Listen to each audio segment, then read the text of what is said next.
Quizás bajé mi guardia por el hecho que llegó a las 3 de la tarde.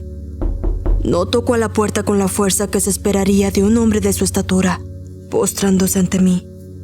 Cuando le pregunté que cómo podía ayudarlo, metió su mano al bolsillo de su abrigo, sacó un sobre y me lo pasó.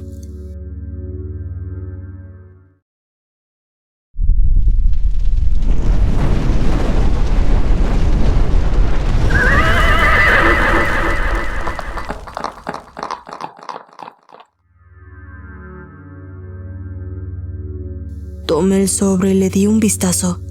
El frente había sido estampado varias veces con el nombre del Centro Penitenciario de San Luis. Una carta de prisión, dije. Fantástico. No conocía a nadie que estuviera en prisión. Luego me fijé en una nota adhesiva sujetada con un clip.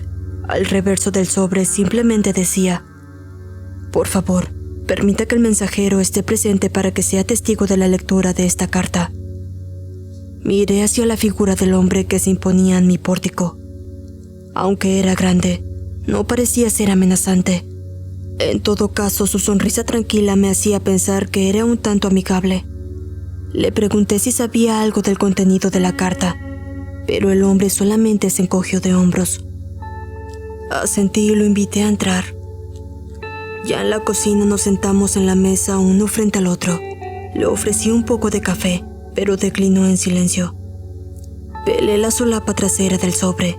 Extraje la carta de 10 páginas garabateadas con caligrafía apresurada sobre papel amarillo y rayado.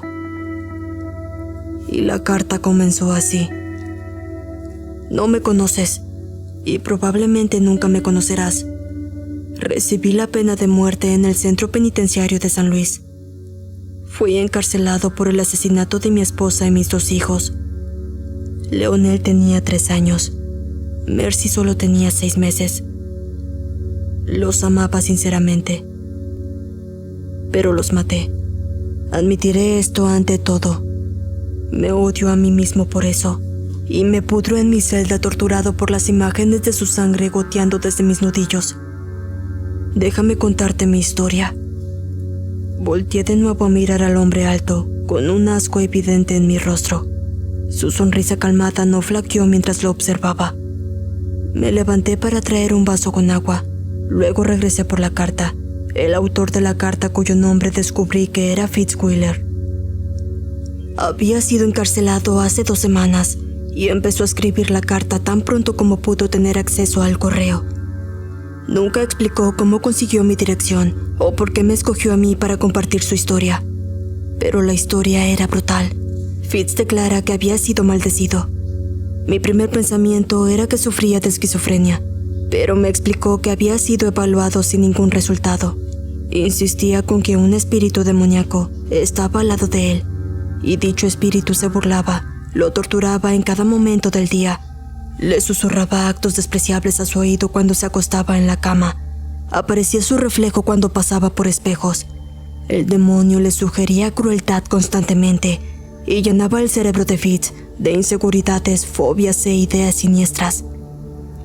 El día a día de la vida de Fitz se plagó de un comentario prolongado sobre las debilidades de los humanos, la fragilidad de la carne y la facilidad con la que harían las masacres. Lo peor de todo eran los pensamientos del demonio referente a la familia de Fitz. Decía que su esposa era una casquivana y que sus hijos eran unos malagradecidos.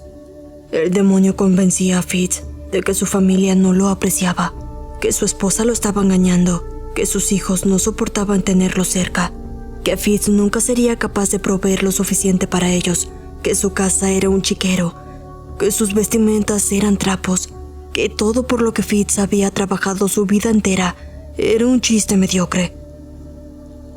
Por 10 páginas, Fitz Wheeler relató la tortura que soportaba en su mente, las pesadillas que lo despertaban de noche docenas de veces. El demonio hacía que los focos de luz gritasen mientras Fitz pasaba por debajo de ellos y hacía que el agua de la bañera se tornase roja. Y las sugerencias del demonio se volvieron más agresivas aún. Se volvieron amenazas incluso, hasta que un día Fitz cedió. Destrozó el cráneo de sus 2 pequeños hijos con sus manos y antes de estrangular a su esposa con tanta hazaña y fuerza, fracturó la vértebra de su cuello y lo que finalmente hizo que se asfixiara. Así es como terminó la primera carta. El hombre alto se puso de pie y asintió en silencio. Luego la acompañé a la puerta frontal de la salida.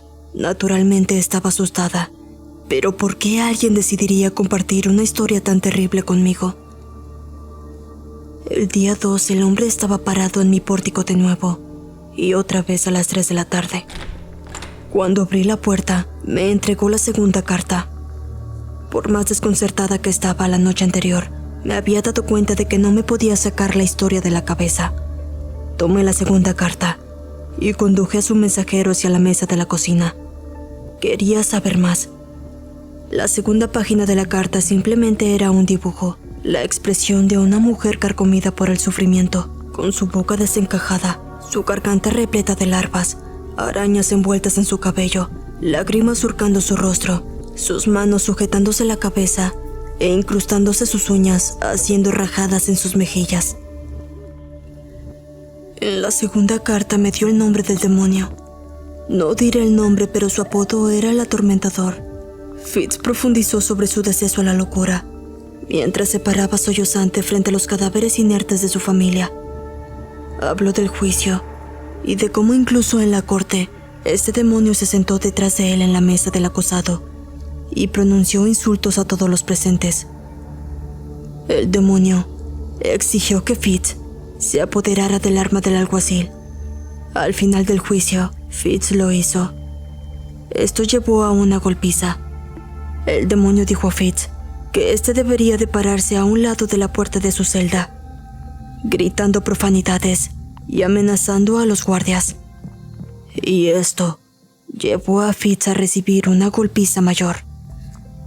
El demonio de nuevo le dijo a Fitz que le escupiera al juez al día siguiente, y por lo derrotado que estaba su pobre conciencia, lo hizo.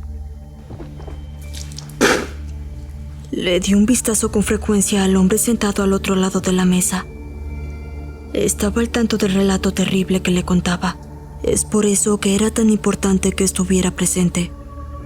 Su sonrisa gentil nunca titubeó, nunca se desvaneció.